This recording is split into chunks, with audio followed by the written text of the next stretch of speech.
नमस्कार दर्शकों पंजाबी सिंगर और एक्टर दिलजीत दोसांझ इन दिनों विवादों से घिरे हुए हैं। वो अपनी अपकमिंग फिल्म सरदार जी 3 की रिलीज को लेकर चर्चा में है। फिल्म का ट्रेलर हाल ही में जारी किया गया, जिसके बाद बड़ा बवाल खड़ा हो गया। ये विवाद अब थमने का नाम ही नहीं ले रहा। विवाद की वजह है पाकिस्तानी एक्ट्रेस हानिया आमिर। फिल्म में वो भी है, जबकि कश्मीर के पहलगाम में हुआ आतंकी हमले के बाद भारत पाकिस्तान के बीच रिश्तों में तनाव हो गया था, जिसके बाद पाक आर्टिस्ट को भारत में बैन कर दिया गया। लेकिन इसी तनाव के बीच दिलजीत के साथ हानिया का काम करना लोगों को नागवार लगा, जिसका विरोध किया जा रहा है। इसी विवाद के बीच अब मीका सिंह ने बिना किसी का नाम लिए उन पर तंज कसा और नकली सिंगर तक बता दिया।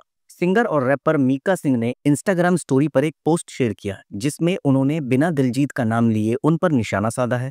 मीका पोस्ट में लिखते हैं कि देश पहले है। भारत और पाकिस्तान के बीच रिश्ते कुछ ठीक नहीं चल रहे हैं, फिर भी कुछ लोग गैर जिम्मेदाराना तरीके से काम कर रहे हैं। जब देश के हित की बात, तो एक्ट्रेस और प्रोड्यूसर को 2 बार सोच लेना चाहिए और फिर सोच समझकर कोई कंटेंट जारी करना चाहिए, खासकर उसे जिसमें पाकिस्तान के आर्टिस्ट हो।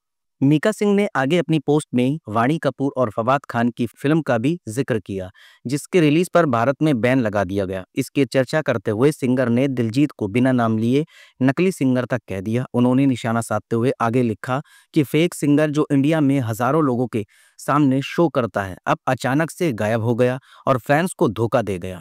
इस पूरी पोस्ट ने मीका ने दिलजीत या फिर किसी का भी नाम नहीं लिया, लेकिन पोस्ट में मीका और दिलजीत की फोटो जरूर देखने के लिए मिल रही है, जिसे सीधे तौर पर लोग दिलजीत दोसांझ के विवाद से कनेक्ट कर रहे हैं। दिलजीत दोसांझ की फिल्म सरदार जी 3 का विरोध federation of western India cine employees ने भी किया। इसके अध्यक्ष पीएन तिवारी ने एक मीडिया चैनल से बात करते हुए कहा कि अगर ये फिल्म भारत के अलावा भी कहीं और रिलीज हुई तो वह एमआईबी यानी कि मिनिस्ट्री ऑफ ब्रॉडकास्ट समेत अन्य विभाग को लेटर लिखेंगे। उन्होंने कहा था कि वह दिलजीत और उनके भारत के सभी प्रोजेक्ट पर बैन लगाने की मांग करेंगे। उन्होंने ये भी कहा कि अगर इंडस्ट्री में रहना है तो भारत के नियम और कायदे के अनुसार रहना पड़ेगा। इसके साथ ही दिलजीत दोसांझ ने भी इस पूरे मामले पर अपनी प्रतिक्रियाएं दी। उन्होंने बीबीसी एशियन नेटवर्क को दिए इंटरव्यू में कहा कि फिल्म की शूटिंग इस साल की शुरुआत में पूरी हो गई थी। उस समय हालात इतने खराब नहीं थे। दिलजीत दोसांझ ने यह भी क्लियर किया कि फिल्म को भारत में नहीं बल्कि ओवरसीज में रिलीज किया जा रहा है, ताकि प्रोड्यूसर को नुकसान से बचाया जा सके।